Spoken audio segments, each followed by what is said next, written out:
嗨，大家好。我不知道大家是不是跟我有同样的感觉啊？如果你在一个网站上，比方我们就说头条吧，你如果同一个关键词检索过几回，那基本上来讲啊，你每次打开这个 APP， 你看到的内容都似曾相识。这个呢，就是所谓的关键词搜索的新的一种算法。其实说来很简单，就是所谓的投其所好，永远向你推送可能你感兴趣的内容，直到你某一天厌恶了这些内容，另起炉灶，又在某个关键词的搜索方面反复的更新之后，那么给你推送的内容呢，也将随之改变。而且呢，基本上可以肯定的说，不仅是你对着搜索栏通过语音或者打字的方式输入你想搜寻的关键词，而且这些 APP 它还可以通过你浏览的内容、看过的内容的次数，在某些内容上停留过的时间，同时呢，也会通过定位系统知道你身在何处，可能住在哪一个小区，甚至可以通过你开车行驶的轨迹等等这些你自己都不会留意，但是那种超级电脑的运算就可以算出你大概是一个什么身份的人，你的社会阶层的定位，你的富裕程度，你的消费的倾向等等，然后把这些大数据糅合在一块，以达到更加精准的向你推送符合你潜在需求，甚至会让你有一种想啥就来啥的那种神奇的感觉。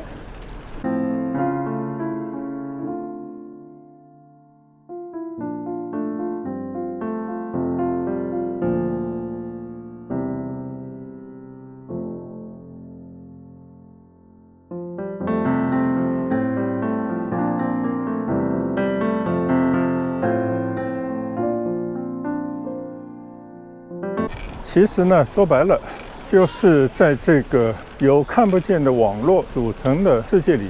其实你的行踪、你的私隐，在很大程度上已经无所遁形。这个就是大数据的力量，不仅是掌握大数据的那些互联网的运算公司，背后还有分享这些数据的更大的政府的网络。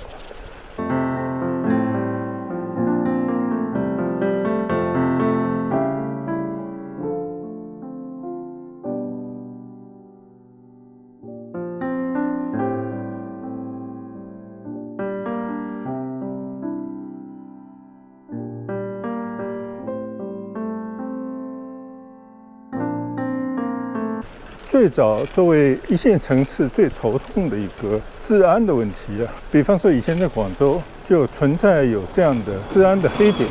臭名昭著的就有广州老火车站这一带，还有很多的居民的小区都曾深受私人财物被盗窃的困扰。曾有一段时间呢，政府呢不得不经常性的组织治安力量，定期的对那些盗窃、抢夺等等这样的谋人钱财的犯罪活动给予严厉打击啊。但是不知道从什么时候开始，这种让人心惶惶的治安的案件，突然好像戛然而止，发生率明显的减少。甚至这些年我们在屋村里面生活，已经很少有再听说某某家的房锁被撬了等等这样的案件，反而呢，经常会有某某不小心遗失在某处的物品被找了回来，让人有失而复得的惊喜。这些背后的原因，就是拜无所不在的网络和串联在网络上的每个街角、每条大街小巷的探头所决定的。只要你动了违法的脑筋啊，大概率伸手就被捉。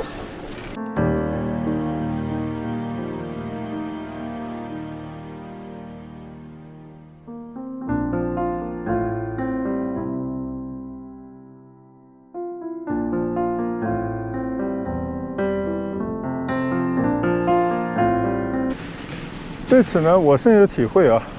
有一次呢，因为回来的比较晚，门前呢已经没有了车位，我就把我的车呢停到了比较远的一处街角。结果第二天去取车时候呢，就发现车屁股有被撞损的痕迹。自然呢，车上也没有留下任何的说是谁不小心撞了我的车，希望我和他联系之类的这样的字条。也就是说呢，车被撞了，根本不知道找谁，心里那份郁闷大家一定可以理解。当时呢，当然就报告了警察。结果警察来了以后呢，他好像很有经验，他说你只要拿着我写的条，专门去调一下监控的录像，然后呢就根据警察的指引专门呢去下载了监控录像的视频文件，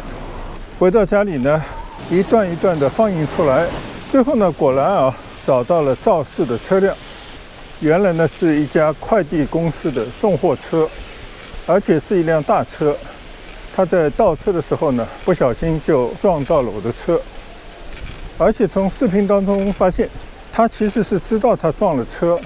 因为他下来呢还专门查看了一下被他撞坏的我的车，只是呢他以为四周没人就逃之夭夭了。最后呢，我们通过警察，通过他车上的车牌找到了他，结果他感到很惊讶，还问你是怎么找到我的？在确凿的证据面前，他当然只能是赔钱了事。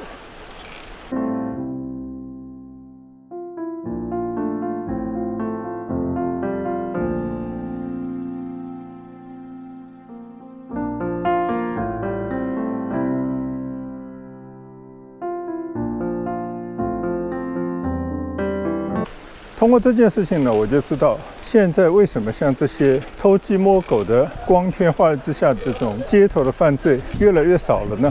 就是因为有了一个无形的一张无时不在、无处不在的带有摄像头，能够人脸识别的这样的一个网络。甚至听说呢，有很多隐姓埋名了很多年，逃到外地，希望能够重新生活这样的犯罪嫌疑人呢，也是因为有了这样经过不断升级、完善、辨识度更高的这些探头呢，最后露出了马脚，被抓捕归案。这样的例子呢，屡屡见诸于网络。所以呢，不得不说这是震慑某种想要动歪脑筋的人呢，放弃了犯罪的念头，在很大程度上确实守护了普通市民的人身和财物安全。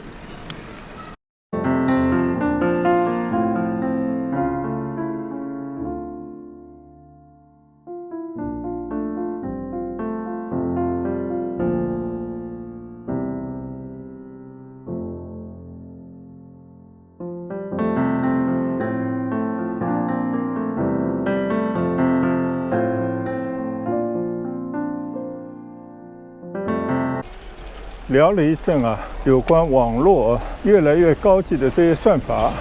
已经完全连成网络的防止犯罪的摄像头等等这些呢，它确实为社会对某些想要做坏事的某些人呢，产生了很强的威慑的作用。但同时呢，也让民众呢产生了隐私容易遭受泄露，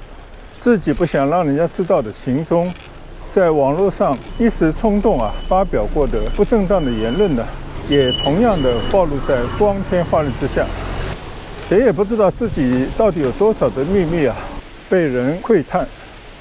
更可怕的呢是，没人希望自己的某些私隐呢成为执法机关的手中的把柄。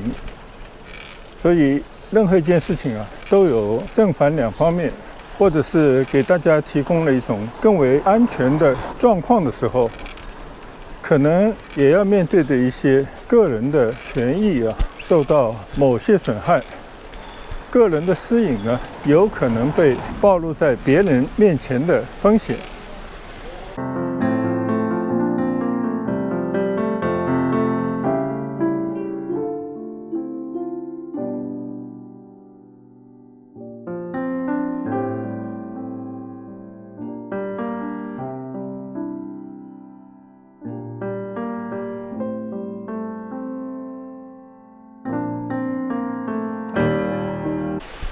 刚才聊到这些网络呢，是为了支持我的一种感觉啊，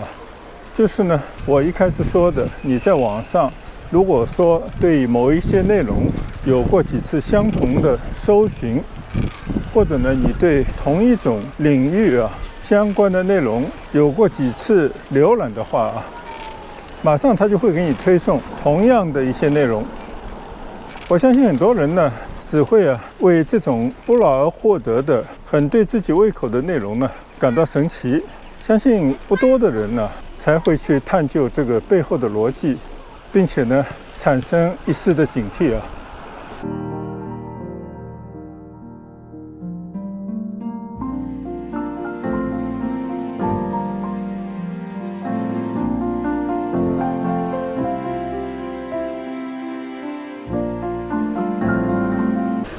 我最近呢也是在思考能不能用业余的时间呢去做一些有关口腔健康保健方面的宣教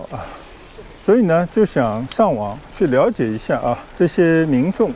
大家对于目前在牙科治疗方面也包括价格方面、诊疗流程，尤其是医患关系等等方面呢，看看大家都有些什么样的想法，哪些呢是一些热点的问题，进而呢让自己找到一些主题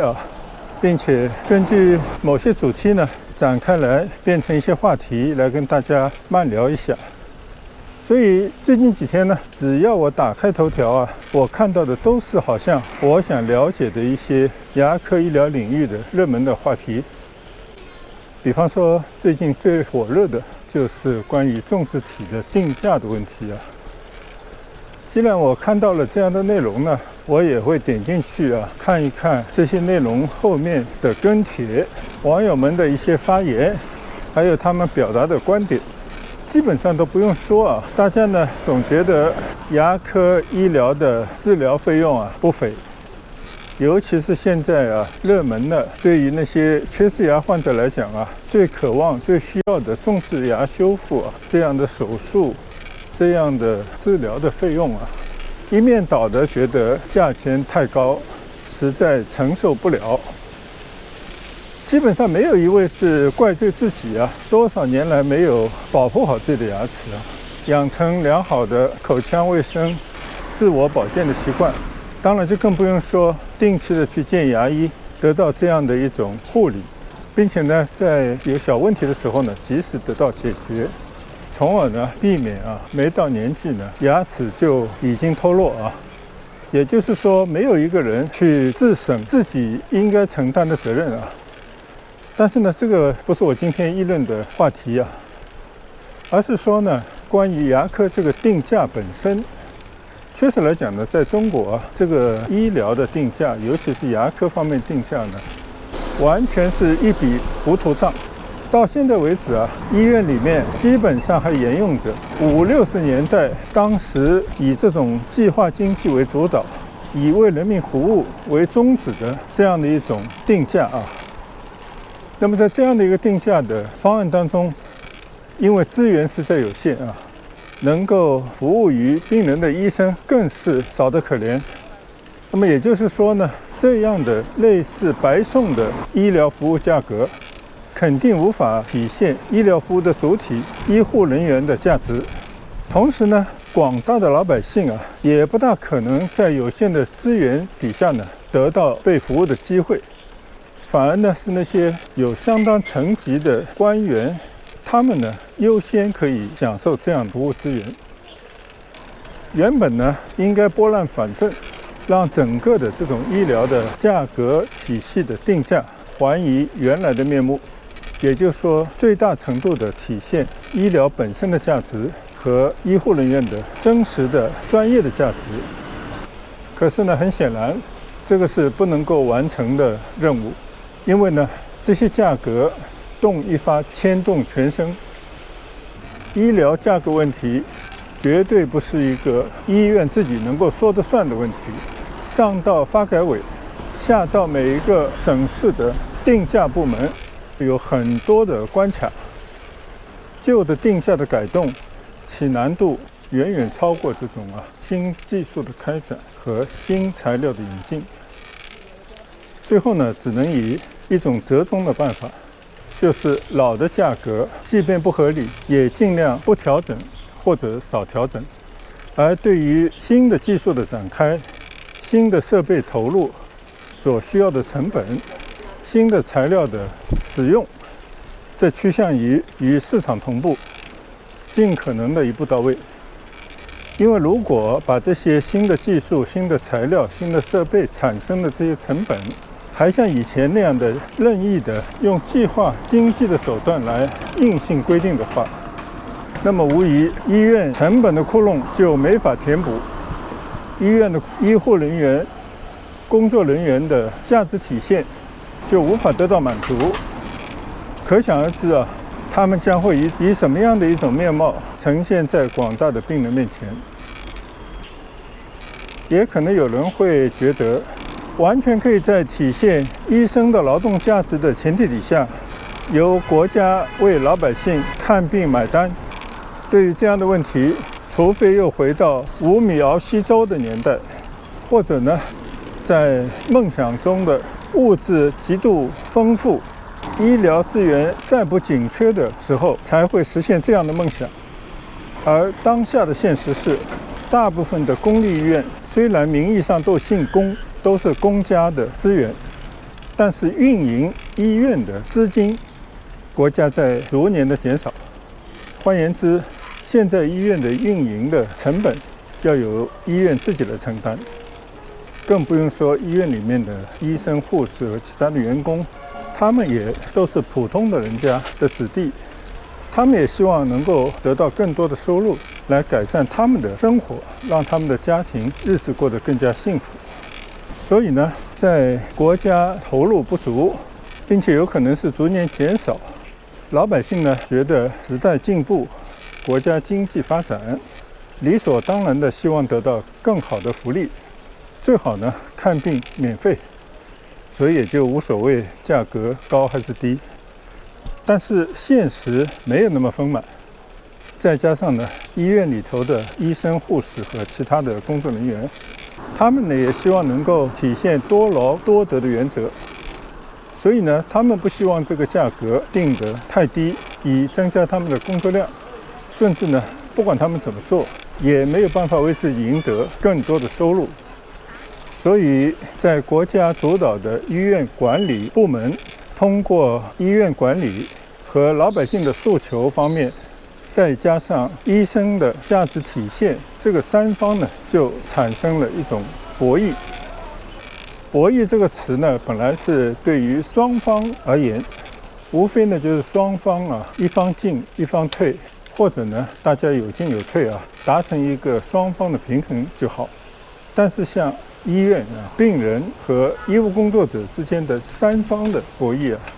就会非常的微妙，非常难达成一个完全的平衡。也就是说，在这个三方都要考虑自己利益的时候，是不可能真正达成三足鼎立啊这样的一种局面。这种博弈呢，永远都会存在下去啊。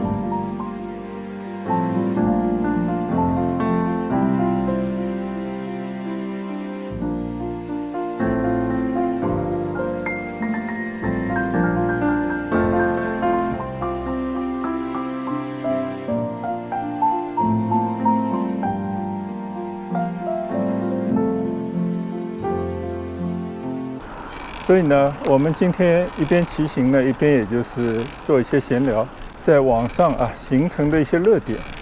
或者是经常会推送到我们这些原来的医务工作者面前的那些内容呢，都是一些关于医疗方面的一些热点的话题。我们以后呢也会经常的挑一些来跟大家做一些分享，请大家呢也听一听啊。作为一名退休的医生，基本上是站在一个局外人的立场上来平和的审视这种三方利益的交织，也就是三方博弈啊。这样的博弈啊，一定是旷日持久。我们呢，大家一起可以来关注一下，看看最后何去何从。但是有一点，如果因为纠结于此，梦想着等到这样的问题被彻底解决或者大大改善之后啊，才去想办法修复自己的缺牙，提升自己的口腔健康的话，那就有可能越拖越糟，有可能会面临事倍功半的局面。所以呢，每个人根据自己的需要，可以关注这样的话题，也期待呢，在这样的一个三方博弈的过程当中，出现某种有利于病人的这种转机啊。我相信呢，每一位医生都和自己的病人是同一战好的战友，病人的愿望其实也是医生们内心的期望，只是呢，有时候也不得不面对一些现实啊。所以呢，希望大家呢，从自己做起，从现在做起，让自己的牙齿呢，尽可能的在自己和医生的管理下，不至于失控。如果你的牙齿啊都是健康的状态，那么刚才说到的这些价格方面的问题、三方利益的博弈等等，都与你无关，或者关系不大。这样的话呢，你就可以争取到主动。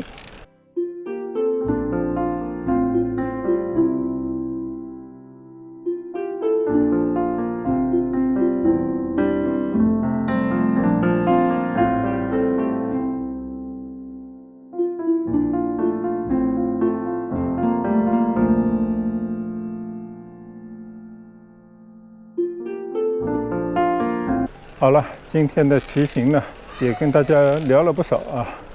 因为是骑行过程当中的慢聊，可能思维和思路都不是特别的严谨。我们呢，就是说到哪里就哪里啊。本人呢，也不对我自己说的这些慢聊的内容呢，负任何的责任。看我视频、听我言论的朋友呢，也就是听听就好，仅做一种参考。希望呢，对大家有所触动。有些启发，仅此而已。最后呢，还是要祝大家身体健康，有一口健康美观的牙齿，少一些牙齿方面的烦恼。谢谢大家的观看，也欢迎大家留言和发表你的观点。再见，拜拜。